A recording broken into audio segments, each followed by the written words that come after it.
अस्सलामु अलैकुम वरहमतुल्लाहि ताला वबरकातुहू।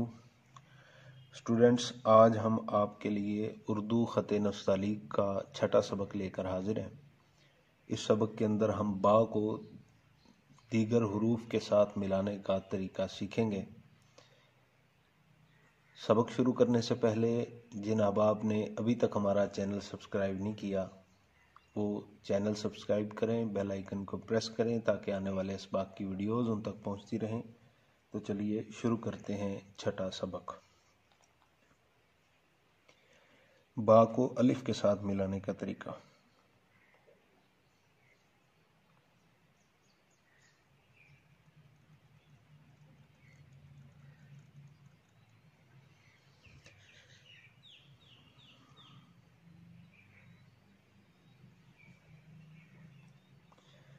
बा को बा के साथ मिलाने का तरीका।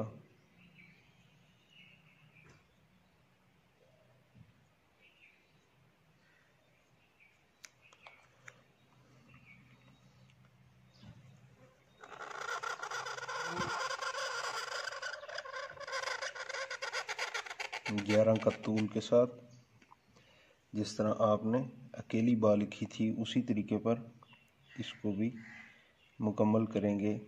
11 कत की मिकदार। बा को ता के साथ मिलाने का तरीका।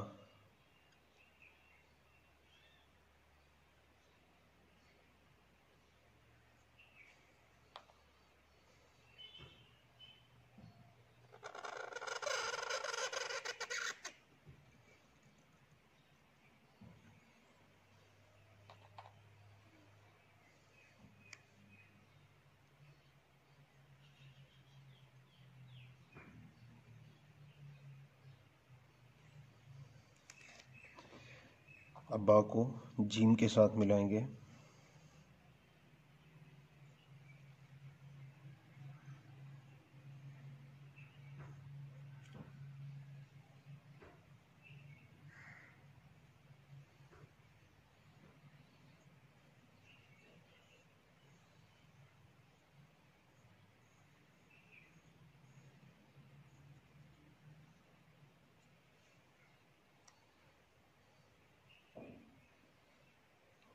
पौने 4 कत के शिकम का दायरा जिस तरह आपने आगाज़ में जीम का बनाया था बेन ही उसी तरह बनाएंगे।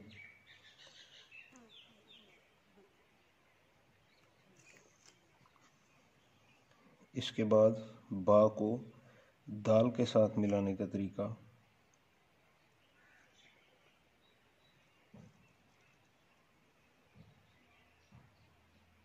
नुक्ते कलम का इस्तेमाल करेंगे।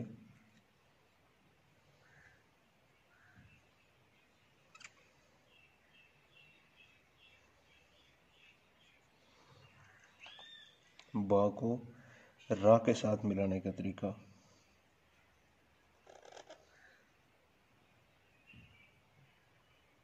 आखिर में नुक्ते कलम का इस्तेमाल। बा को सीन के साथ मिलाने का तरीका। यहाँ से आगाज़ और पहला दंदाना लाइन के ऊपर, दूसरा लाइन के ऊपर और तीसरा लाइन के नीचे कदरे बड़ा। नोके कलम का इस्तेमाल करेंगे और यूं इसकी गर्दन कलम की नोक की मदद से यहाँ तक बनाएंगे।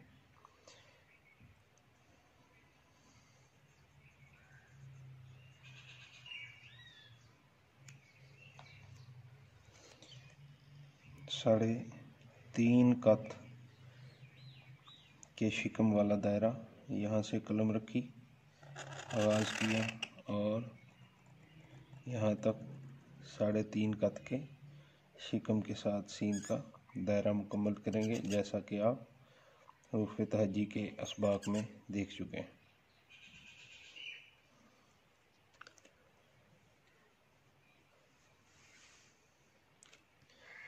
इसके बाद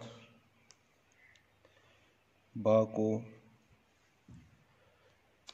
कशिश वाली सीन के साथ मिलाने का तरीका। यहाँ से आगाज़ किया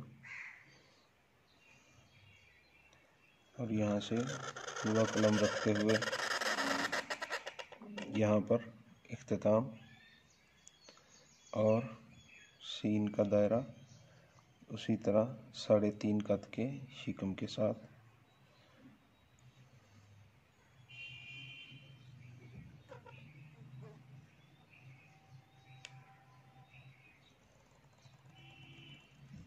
यूँ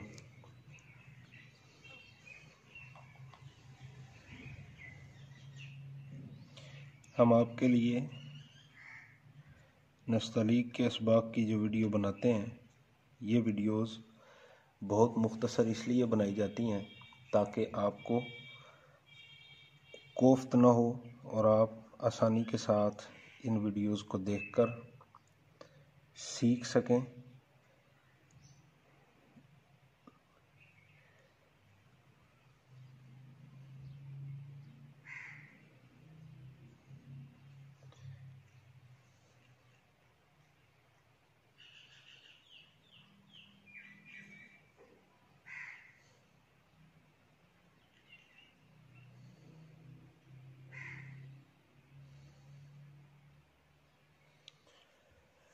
तो बराए मेहरबानी हमारे इस चैनल को ज़रूर सब्सक्राइब कीजिए, बेल आइकन को प्रेस कीजिए ताकि आने वाली असबाग की वीडियोस भी आप तक बर वक्त पहुंचती रहें। हमें अपनी दुआओं में ज़रूर याद रखिए।